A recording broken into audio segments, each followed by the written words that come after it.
Hola, ¿qué hay?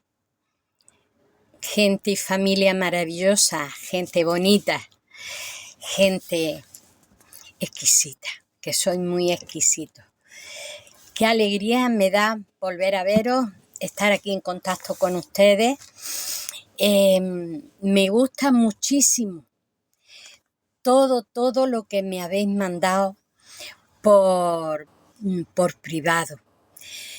Me ha llegado al alma que contéis conmigo, que vuestra confianza personal en mí, porque me he dado cuenta de que para vosotros soy una persona que está viviendo lo que dice, y eso es para mí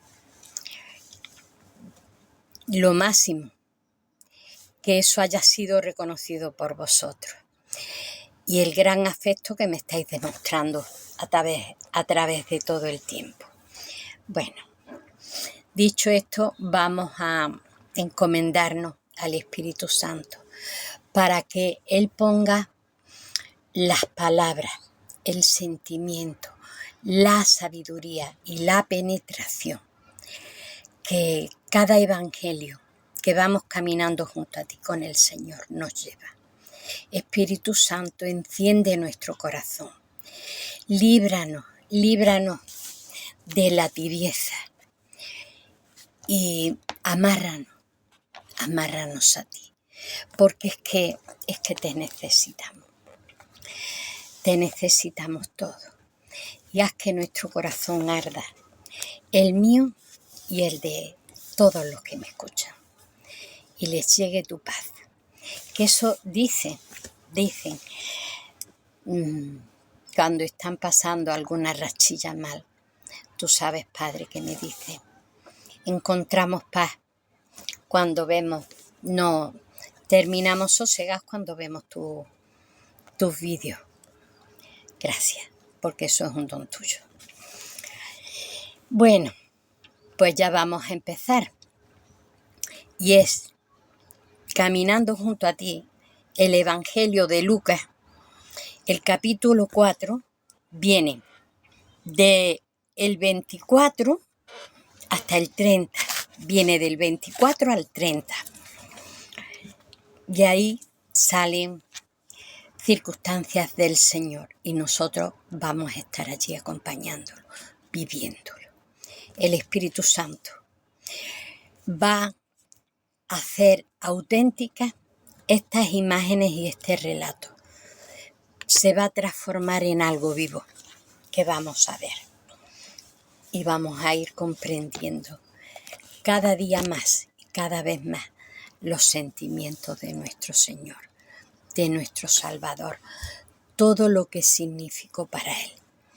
Cada día ponerse en camino y estar y darnos la palabra.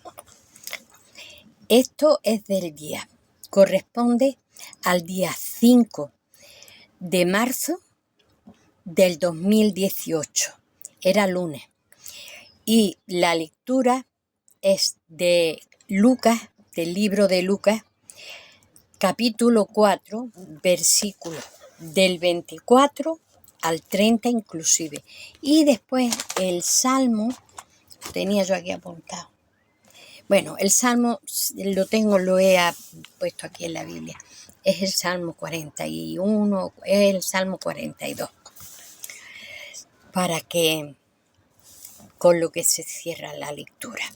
Bueno, vamos a leerlo. Dice así: cogidos de la mano del Señor, estamos a su lado para comprender mejor sus palabras y comprender al hombre que allí está hablando y que se está enfrentando y que sabe que se va a enfrentar a todo, y sabe también lo que eso le va a costar, pero sabe también, aunque ya estamos en tiempo ordinario, todavía queda el eco de la Pascua de Resurrección. Él sabía que ese último testimonio que esa última enseñanza no la iba a dar. Así que, haciendo un tuto revolutón, no nos vamos a olvidar de eso. Entonces, el Señor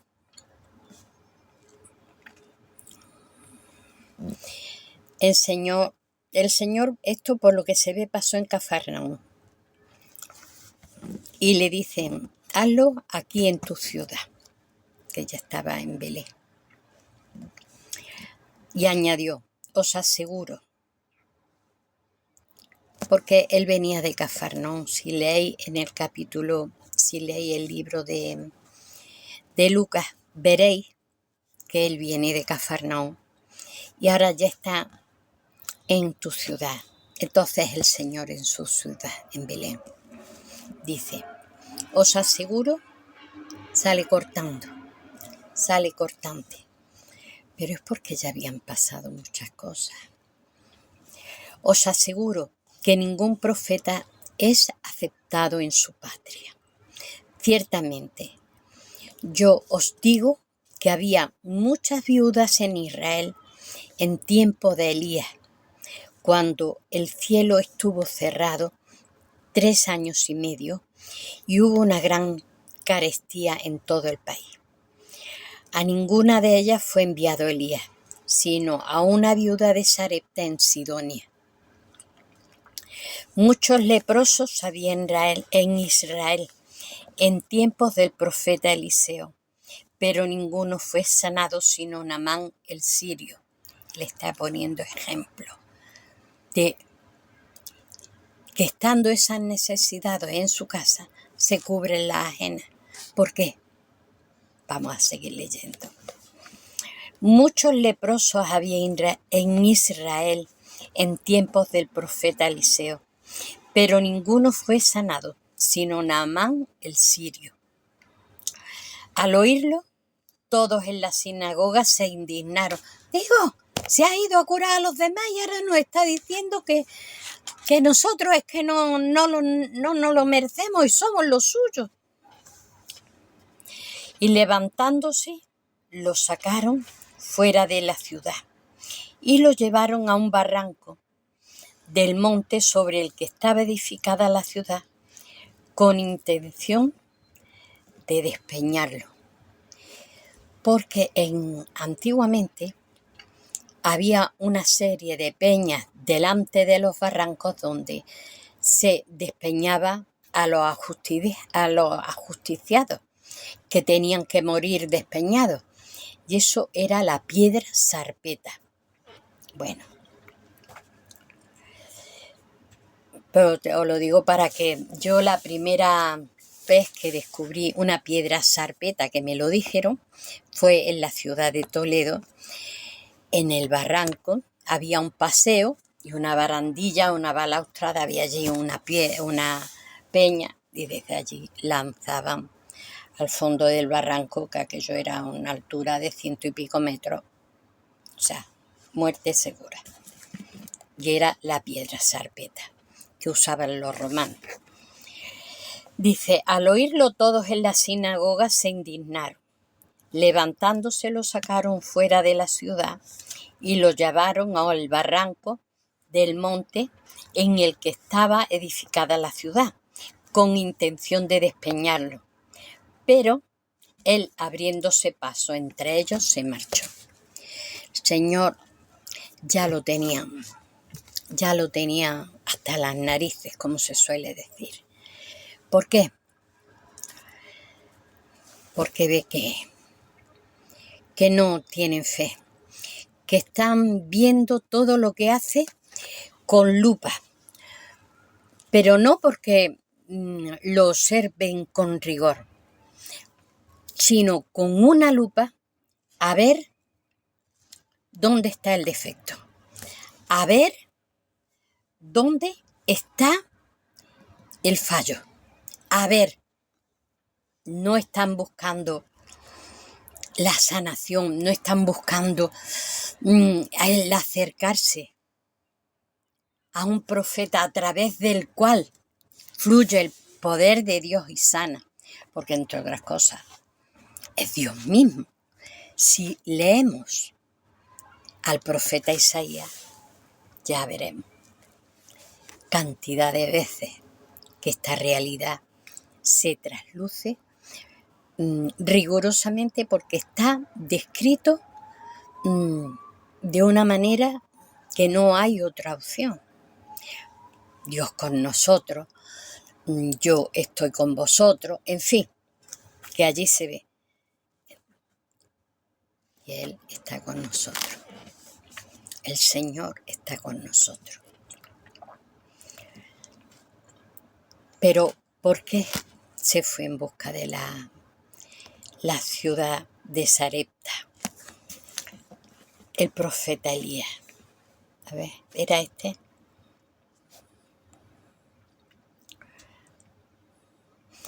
Dice: Elías a una viuda de Sarepta en Sidonia. Esa era viuda que estaba al lado del desierto. Y vete en busca. Y le dice que te haga. La mujer sabía que un pan más o un pan menos, un poquito de aceite así o no, daba igual, tenerlo que no tenerlo. Se compadeció de aquel hombre que estaba en su misma necesidad y que aquello no daba para más.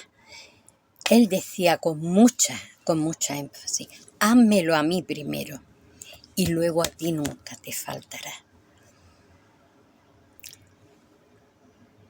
Tuvo compasión y un atisbo de esperanza.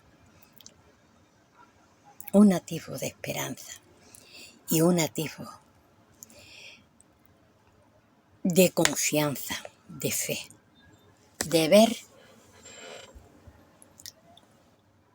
apostando por el poder de Dios. Y es verdad, podía haber sido mandada cualquier viuda del pueblo hebreo, pero las que presentaban aquel perfil para responder y para dar lo único que tenían al profeta, era aquella, la que esperaba ya morirse ella y su hijo. Esa. No es que las viudas de Israel estuvieran bollantes, pero esta reunía de una manera específica desde el hondo de su corazón, y el Señor lo vio y lo vio y lo sabía, y por eso Él le dice: vete a Sarepta. Lo mismo pasó con Naamán. Tenía que tener la experiencia del Dios de Israel. Y aunque el hombre se enfadó mucho porque, me manda que me bañe, como si no hubiera dos ríos en Damasco, en la ciudad de Damasco, donde yo bañarme, que son aguas de río. Y ahora me dice que me bañe aquí. Tuvieron que convencerlo los criados del séquito: mira, si te hubiera mandado una cosa difícil, lo hubiera hecho. Pero esto que es tan sencillo, ¿qué trabajo te cuesta? Báñate. Dice: bueno, pues es verdad. Se bañó y quedó limpio. ¿Qué pasó en Naamán?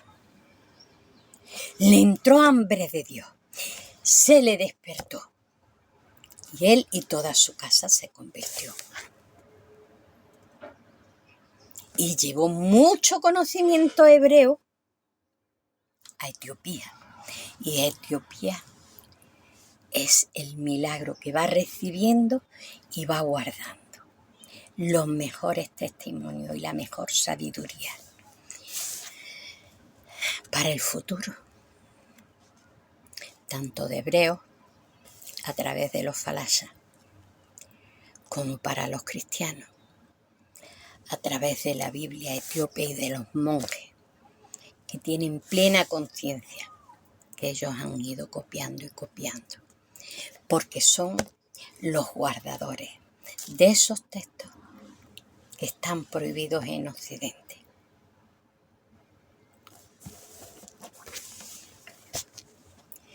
¿Qué lección? ¿Quiénes son los que han recibido ese don? Unos hermanos africanos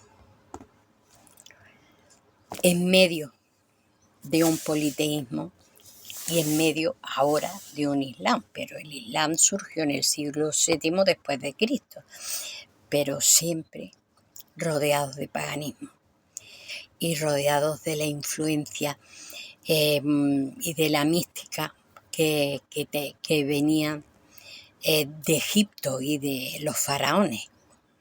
Y sin embargo, Etiopía quedaba aislada entre montañas y alturas y desiertos. Y después quedaba como un vergel dentro. Y quedaban como cosas buenas. Después han venido desgracia y desgracia. Y que son a la vista de los pueblos de Occidente. Gente harapienta. Que son los depositarios de tanta sabiduría para el resto de la cristiandad. Yo ahora estoy leyendo y meditando libros y escritos que se han conservado en la Biblia etíope. Y que aquí en Occidente la Biblia católica, que tiene más libros, porque la Biblia protestante y la Torá tienen bastantes menos. ¿Qué cosa? Me emociono. Y es que Dios ve según el corazón, según la pureza y la dignidad del alma, el sentido de responsabilidad, hasta dónde se ha evolucionado, la pureza que hay. Y ese pueblo tan andrajoso que tiene, o por lo menos yo tenía un amigo que fue misionero en Etiopía muchos años.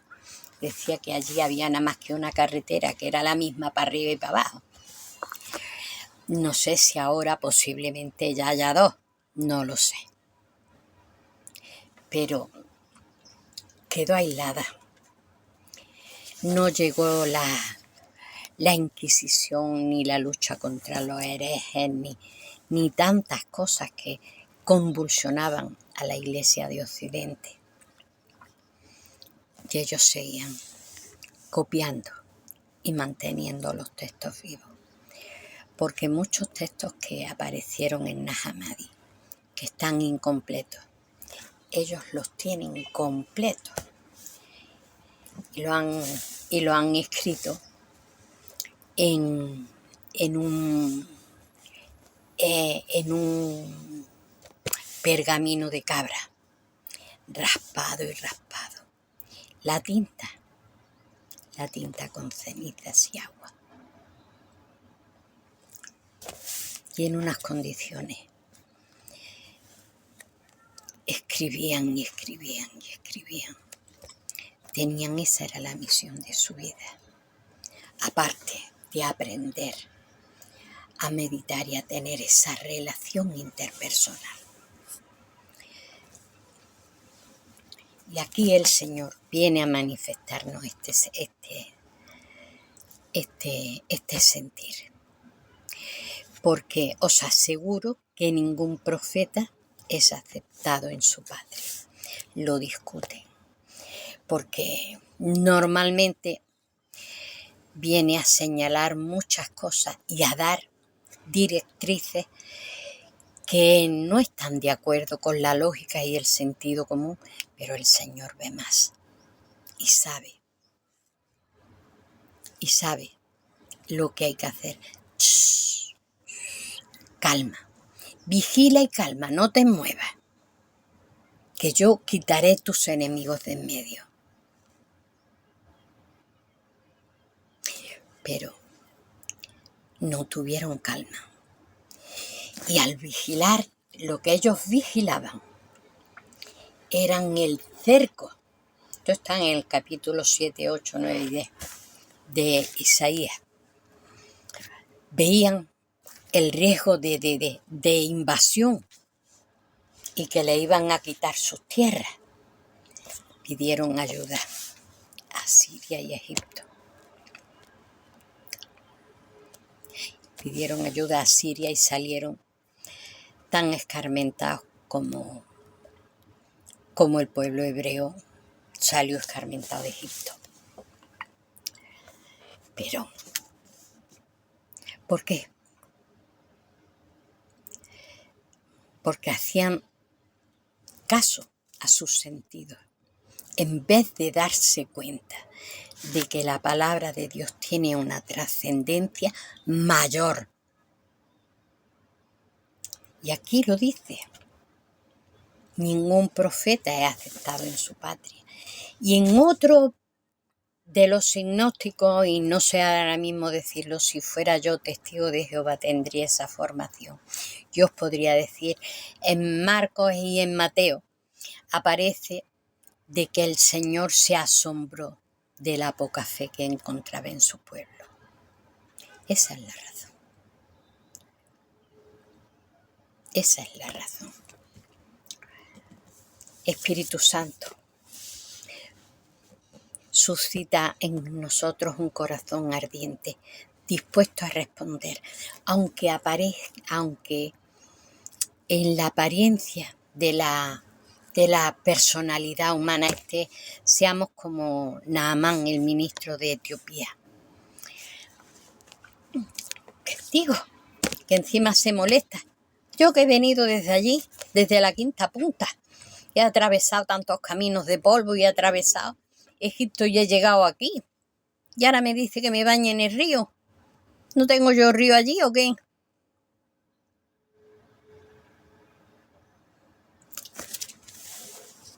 Eso. Hazlo. Pues sí, es verdad, tienen razón. Si fuera una cosa difícil no lo habría dudado, pero es tan sencilla. Y si Dios quiere, ¿qué trabajo además me cuesta? Se le dio ya una oportunidad y sus carnes brotaron frescas. Bueno, pues ahora, Espíritu Santo, manténnos este fuego. El fuego de la viuda de Sarepta. El fuego del pueblo de Etiopía, ese pueblo que ha muerto de hambruna, incluso en el siglo XX y en el XXI, que atletas han muerto nadando en el Mediterráneo para alcanzar las costas de Europa y se ahogaron. Medallas de oro. Una chiquita. Se armó un circo, no sé si os acordaréis vosotros, para hacer, porque recogieron muchísimos muertos allí en el pueblo de Italia, donde las corrientes llevaban los cadáveres. Entonces el gobierno italiano tuvo la feliz idea de llamar al ministro para que estuviera allí en la exequia, que haciéndole un entierro cristiano a las víctimas que se habían ahogado, a las víctimas etíopes, entre ellas una corredora que fue medalla de oro en los Juegos Olímpicos y se había muerto allí, estaba ahogada. Y el pueblo, cuando los vio llegar a las autoridades etíopes, pero de aquí que venís, si tenéis unas condiciones de vida de muertos de hambre, a vuestras gentes que mira que se tiran al agua y mira lo que les pasa, iros por ahí que os vais a venir aquí a la misa. No los dejaron entrar, los corrieron a todos y abuchearon a las autoridades italianas. Pero este teatro ¿de qué va? Bueno, no me quiero hablar de política. Bueno, pero es el sentimiento de justicia verídico, de hermandad, de que del pueblo de pescadores que se identificó con aquellos necesitados que se echaron al agua y murieron. Bueno, pues ahora el Salmo es el Salmo 42 y dice así. El Salmo 42, que puede ser también el 41, y dice así: como ansía la cierva corrientes de agua, así mi alma te ansía, oh Dios. Así tenemos que ansiarlo a Dios. Así tenemos que ansiarlo a Él. Mi alma está sedienta de Dios, del Dios vivo. ¿Cuándo entraré a ver el rostro de Dios? Señor, que eso lo tengamos, que aunque seamos los marginados y nadie nos quiera ver, del entorno nuestro, de entre nuestra familia, de entre nuestro, pero que ante ti tengamos la suficiente dignidad como para que tú hayas puesto en nosotros tu mirada, lo mismo que lo has puesto en el pueblo etíope, el que guarda aquella sabiduría antigua y aquellas palabras sin manipular, fideligna, no sujetas a situaciones de la política y de los roles de poder que podían hacer daño. Así entra la corrupción en las instituciones y así ellos, andrajosos, sin el oropel de las iglesias de Occidente,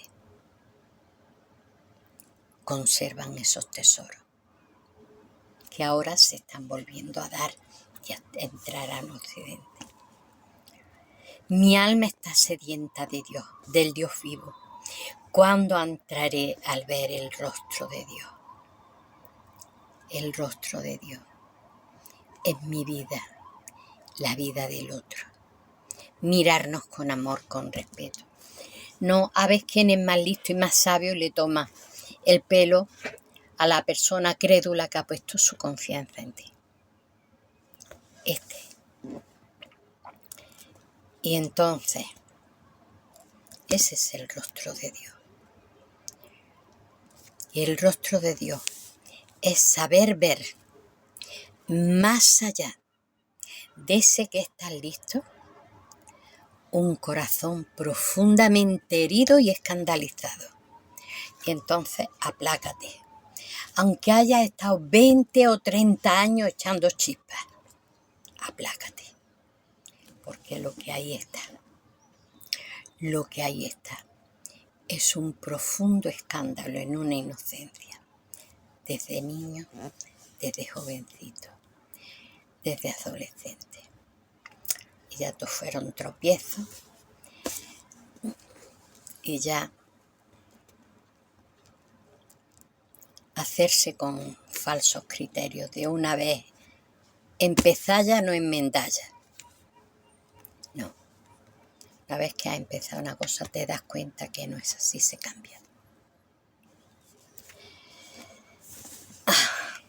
Historia del sufrimiento y de la alma humana. Y que además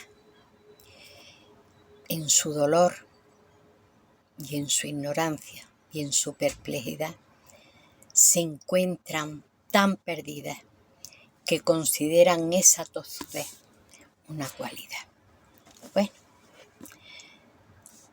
y dice a continuación el verso: lágrimas son mi pan noche y día. No es necesario que te broten a la cara, sino tu espíritu. Tu espíritu está triste. Aunque se recomponga con posturas teatrales y con todo lo que tú quieras. Llevas contigo una frustración que nada te colma. y una soledad que ni la de un lobo estepario. Y aquí está. Mis lágrimas son mi pan noche y día, mientras me repiten, las lágrimas le repiten todo el día: ¿dónde está tu Dios?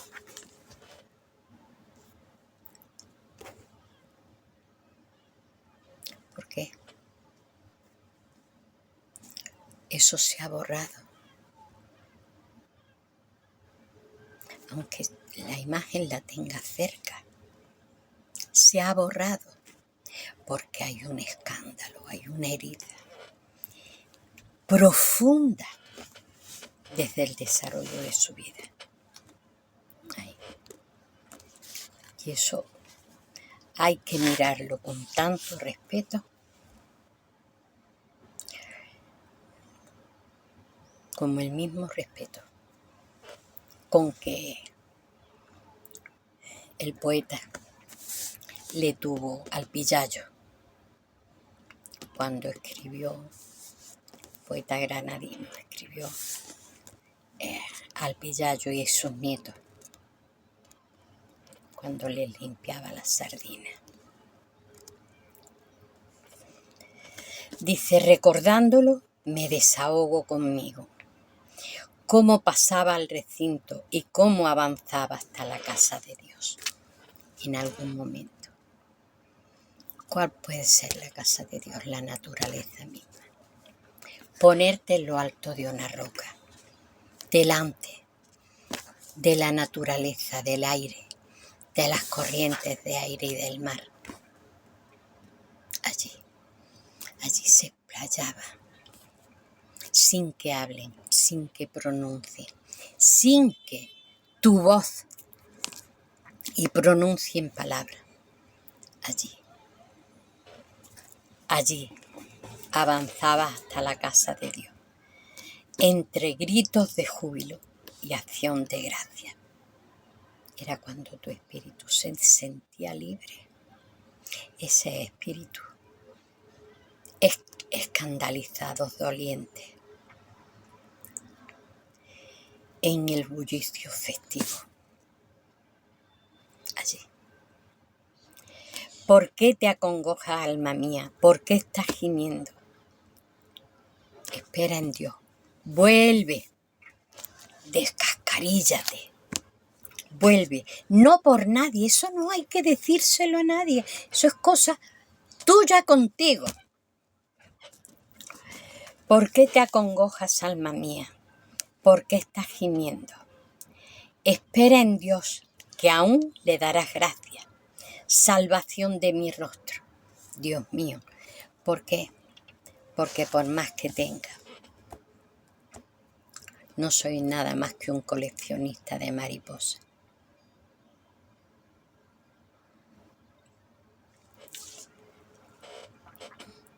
Espera en Dios, que le daré gracia, salvación de mi rostro, Dios mío. Cuando mi alma se acongoja, entonces me acuerdo de ti, desde la zona del Jordán y el Hermón y el Monte Menor. ¿Y tú? Desde el Peñón del Cuervo.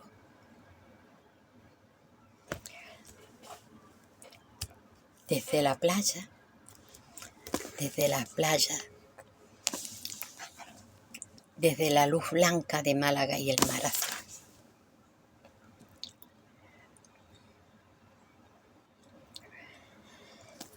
De día el Señor viene la esperanza.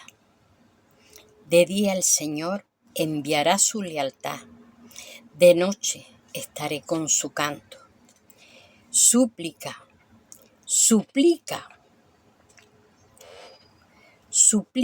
al Dios de mi vida y al Dios de la vida. Y le diré a Dios: peña mía, ¿por qué me olvidas? ¿Por qué voy andando sombrío, hostigado por el enemigo? ¿Cuál es el enemigo? La incomprensión, la soledad, la cantidad de cosas que te tienen la boca cerrada. El silencio.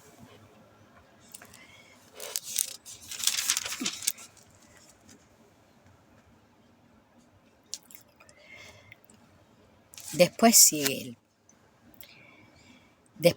más el salmo. Del quebranto de mis huesos se burlan mis adversarios, y todo el día me repiten: ¿dónde está su Dios? La lucha por la imagen pública. ¿Por qué te acongojas, alma mía? El diálogo interno. La libertad, la redención está en el diálogo interno. Está dentro. ¿Por qué te acongojas, alma mía? ¿Por qué estás gimiendo? Espera en Dios, que aún le daré gracias. Salvador de mi rostro, Dios mío. Este rostro que se me ha desfigurado, que yo ni siquiera me reconozco. Por más exitoso que aparentemente parezca.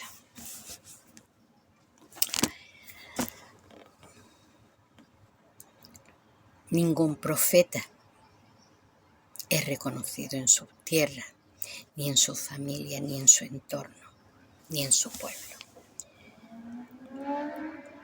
Pero si somos capaces de dar la talla en nuestro corazón, aunque seamos de la chimbamba y aunque todos nos hayan dado de lado, seremos asombro. Para los prósperos, como es asombro, porque una mujer etíope de una cabaña,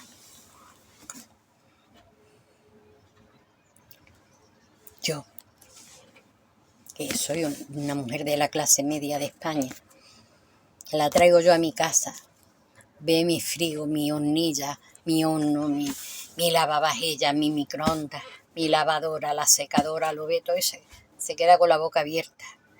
Sin embargo, ella es para mí mi asombro, porque ella ha seguido manteniendo esa espiritualidad y han ido manteniendo esa espiritualidad y como pueblo de Dios, unidos a esos sacerdotes, a esos monjes, a esos padres del desierto que viven en las cornisas, en unos sitios de pezuña de cabra. Ella es mi admiración. Espera en Dios y aún le daré gracias. Salvador de mi rostro, Dios mío. Terminamos con una esperanza. Le pedimos al Espíritu Santo esto. Gloria a ti, Señor. Hasta el próximo día. Un beso fuerte. Poner comentarios. Decir cosas que a mí me gusta que me las digáis. Pero entre vosotros os podéis enriquecer tanto al resto, porque todos sois especiales. Un beso muy grande. Hasta el próximo día. Os quiero.